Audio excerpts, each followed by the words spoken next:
Assalamualaikum dan salam sejahtera kepada bangsa mekanika. Bertemu lagi kita pada hari ini untuk review kereta ini, Kia Sorento. Serba baru, ini baru je launch bulan lepas kot. Baru sangat lagi, panas lagi. Okey. Tapi seperti biasa kepada anda di luar sana yang mungkin baru saja menemui channel Mekanika, jangan butang subscribe, butang like dan juga butang lonceng. Dan follow kami di TikTok, Instagram, Facebook dan semua-semualah. Follow lah semua tu. TikTok tengah trending sekarang ni.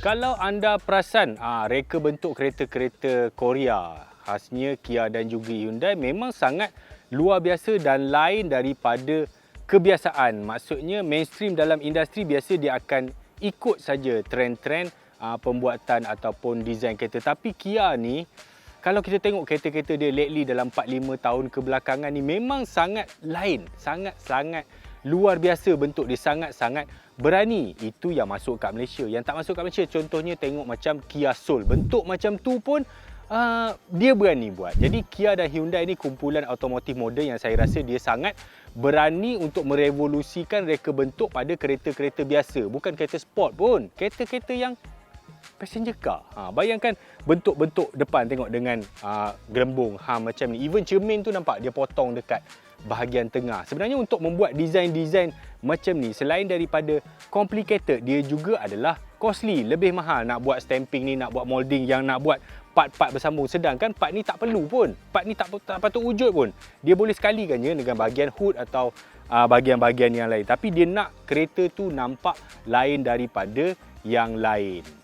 Dan dari satu sudut dia dikritik. Okey, ada orang kata apa ni bentuk kereta ni aneh sangat ni, lampu macam ni, cermin macam ni, grill macam ni.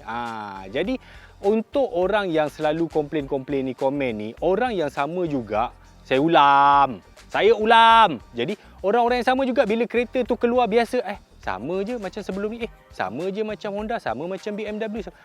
Jadi itulah di mana revolusi ataupun reka bentuk Kia ni ke depan dia lain daripada yang lain. Okey, itu tentang overall reka bentuk. Jadi sebenarnya bukan saya yang nak review kereta ini. Seperti biasa, kita akan panggil pakar reviewer kita yang kita jemput khas daripada University of Dhaka, iaitu Brian Paan Majibur.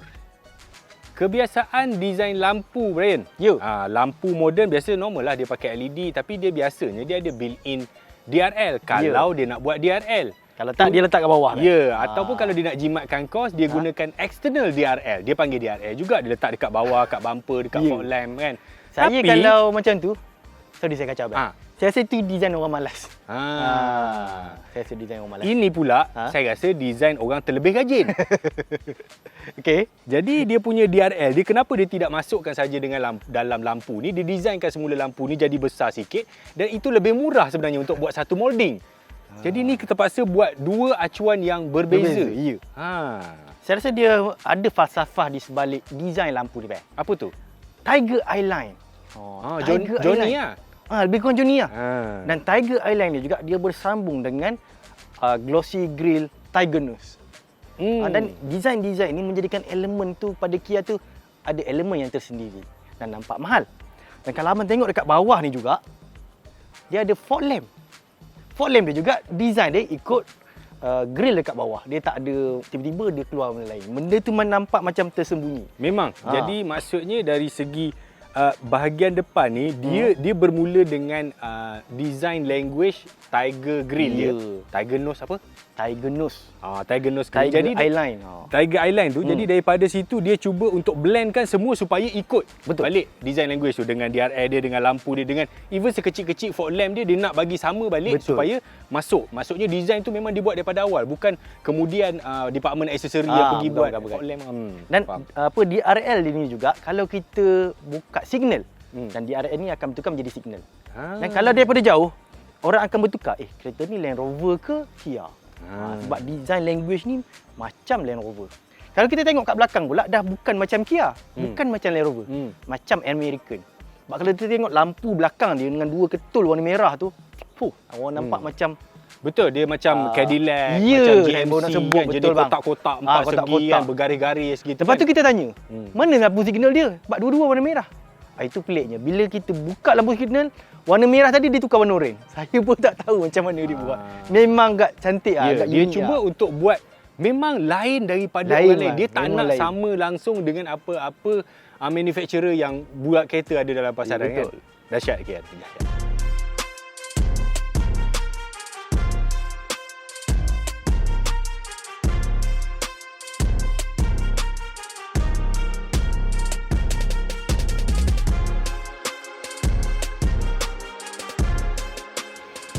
Orang selalu tanya dekat saya jugalah Pak Ya. kan. Kalau nak beli SUV tu, kalau ada pilihan enjin nak pilih yang mana?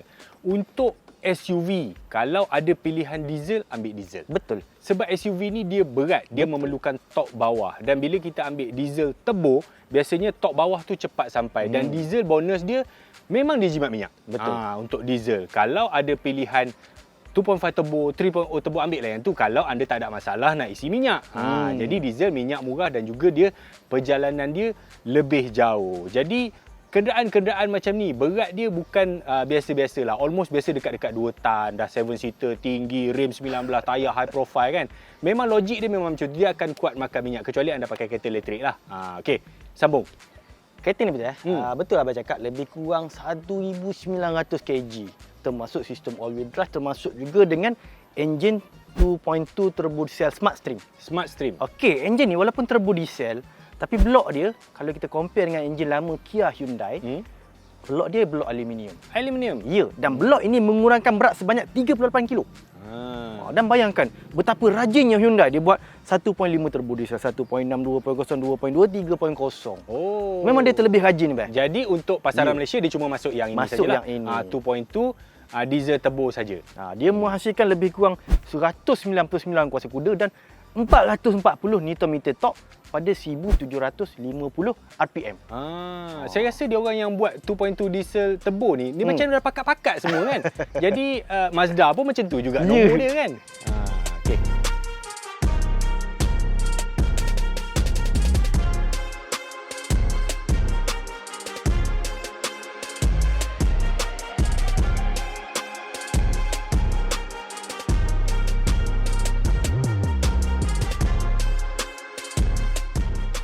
Seperti mana rumitnya desain di bahagian luar kereta-kereta Kia, bila kita masuk ke dalam dia, sama juga. Dia memang cuba untuk sentuh setiap jenis benda yang dia nampak. Maksudnya, mungkin ada 365 designer yang duduk dekat dalam ni, dia buat. Aku nak bahagian tu, aku nak bahagian ni.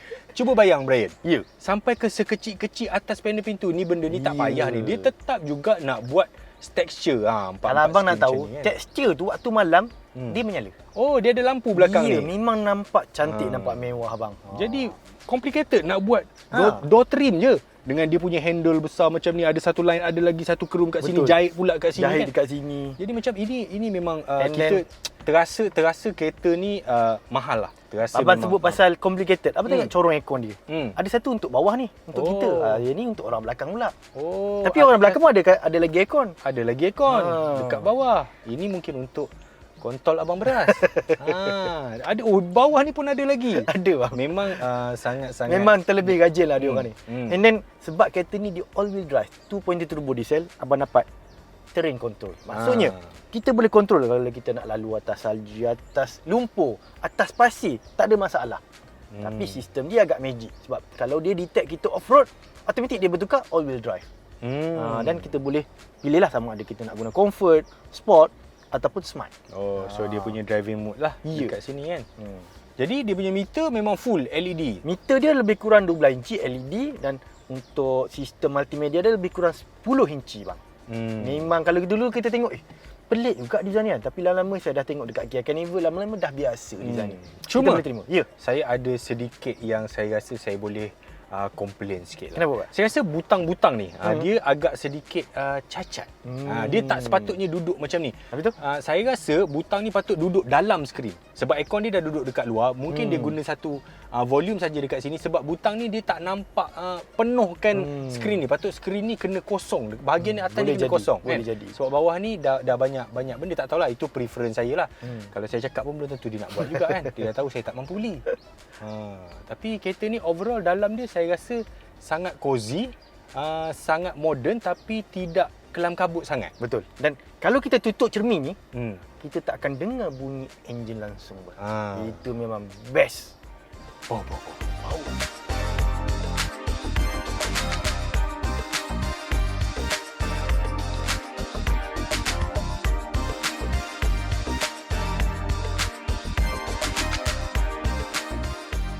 Ini adalah kedudukan second row dalam Kia Carnival 2.2 diesel turbo. Jadi yang ini apa? 6 seater Six seater version. Jadi dia independent lah, seat dia satu-satu, tak ada seat lah dekat bahagian dua belakang. Dua. orang. Dari segi kedudukan saya rasa okey, tight cukup, bawah cukup, kaki cukup, kepala cukup. Cuma saya tak faham kenapa dia ada hum dekat tengah ni. Dia pun saya tak tahu, Bas. Saya cuba cari-cari, saya memang tak tahu jawapan dia.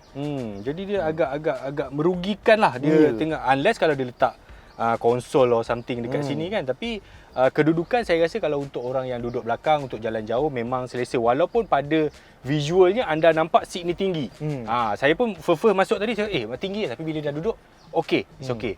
And then ada beberapa elemen yang menjadikan kereta ni mewah, bang. Kalau kita bawa bos, kalau bos kita nak seat depan lebih, dia boleh tekan butang sini pergi depan.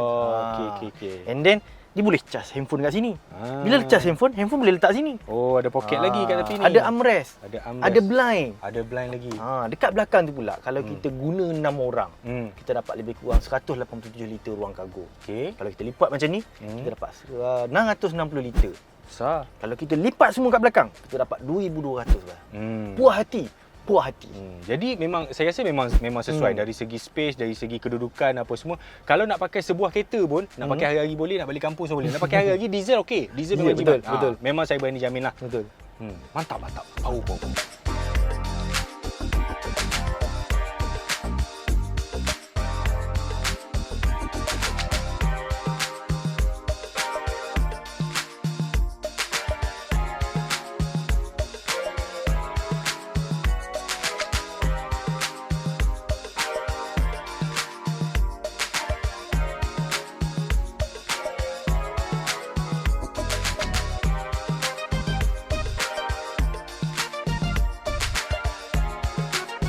Untuk pengetahuan anda, jenama Kia di Malaysia ni dah diambil alih dulu daripada Naza Group, sekarang dah berpindah kepada Dinamik Jaya dia panggil. Tapi Dinamik Jaya ni kalau anda tahu, anda biasa dengan industri automotif, adalah kumpulan yang sama di bawah Berjaya Group.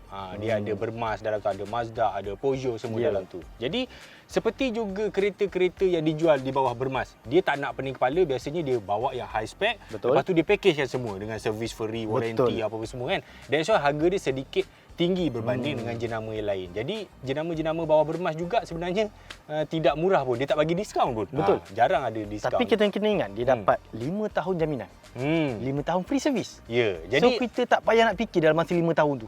Dalam features juga dia bagi yang paling top spec. Betul. Yang ini dia ada ADAS dia ada berapa? Okey bah, kita nak cerita ADAS kita memang dah biasalah dalam industri kan. Cuma saya nak sebut 3 benda yang penting lah.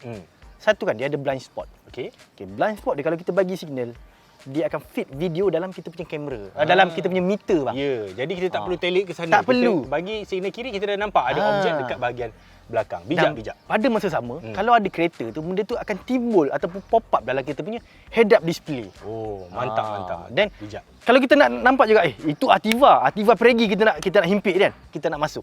Tak boleh, dia tak bagi. Dia tak bagi. Dia akan steering tu akan lawan balik. Lepas tu dia ada semualah, adaptive high beam, battery LED, ACC, LMKSC, semua dia ada lah. So packaging untuk level 2 autonomous tu memang komplit lah. Memang komplit. Dan kalau saya dah test tadi, walaupun saya bawa laju, tapi bila dia brake tu, dia tak rasa macam budak-budak yang brake. Ya. Dia brake dia smooth. tidak memaksa-maksa. Ya. Dia smooth je brake. Dia tidak jump and jump. Itu dari segi safety handling macam mana? Dari segi driving, walaupun berat dia mencecah 1000 ataupun 1.9 tan, kita tak rasa berat sebab torque tu masuk awal. Kalau kita keluar nak masuk highway, kita tekan memang dia terus pergi. Itulah kelebihan enjin turbo diesel. Jadi torque bawah dia cepat. Abang bayangkan, Daripada ambil itu sampai sekarang saya tak top up lagi diesel ni. Rugilah sesa minyak macam ni kalau kita tak isi minyak. Dan kita kena ingat, Ha. dia pakai special diesel sikit. Apa tu? Dia tak boleh pakai B10. Ah. Dia kena pakai B7. Yeah. Okey.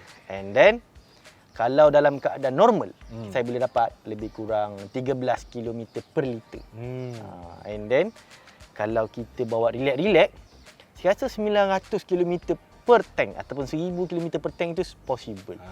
Sebab Memang tu saya jimat. kata kereta ni memang anda boleh pakai sebiji saja, nak pakai hari-hari boleh, nak pakai Betul. weekend pun boleh. Jangan beli banyak kereta dah. Sekarang pun bisnes bukan sangat bagus kan, Ya. ekonomi tak berapa. Nak cantik tak payah membazir pakai 2-3 kereta. Satu kereta, satu maintenance je. Betul. Satu road tax, satu insurans kan, satu servis pun dah free. Servis free. Harga dia berapa?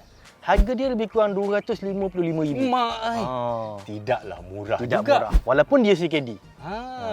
Jadi saya tak tahu macam mana kumpulan berjaya ni dia nak positionkan, sedangkan dalam masa yang sama dia turut menjual kereta Jepun CX-8. CX-8 2.5 CX-9. turbo, 2.2 turbo. CX-9 tu okeylah 300 lebih kan, tapi CX-8 lagi murah. Maksudnya kereta Jepun lagi murah daripada Kia ni. Dan abang kena jangan ingat, abang kena lupa. Abang lupa satu benda. Peugeot 5008. Oh, Peugeot 508. Besar juga. Lebih kurang masih macam ni juga. Tapi dia ada kelebihan dia tersendiri lah. Dari segi safety, dari segi driving tu menang dekat sini lah. Dan even dari segi size, walaupun kereta ni platform yang sama dengan Santa Fe, tapi dia lagi besar. Lagi besar, lagi panjang. Siapa yang patut beli kereta ni bang? Siapa? Tak tahu. Saya rasa kalau kita nak pergi side, nak bawa bos, takkan nak bawa 7 Series masuk side. Takkan nak betul. bawa big Mercedes kan. Kena bawa SUV Kereta macam ni. SUV yang tinggi, yang ada 4-wheel drive, betul. facility semula. Okey. Baik. Jadi kami rasa itu komplit sudah kami review kereta ni. Mungkin dari segi harga ada orang anggap tinggi, tapi untuk orang yang perlu, yang mungkin dia nak menepati kriteria yang dia nak, mungkin ini sesuai untuk anda. Apapun anda kena pergi test lah. Betul. Senang sebab showroom dia sebelah-sebelah aja sekarang ni kan. Betul. Boleh test mana-mana nak beli lah. Okey, seperti biasa pada anda di luar sana yang mungkin baru saja menemui channel kami, dia kira berkeputusan subscribe, betul dan juga betul lonceng, dan jangan lupa follow kami di TikTok, WhatsApp. Lepas tu follow kami di Netflix. Netflix. Mantap.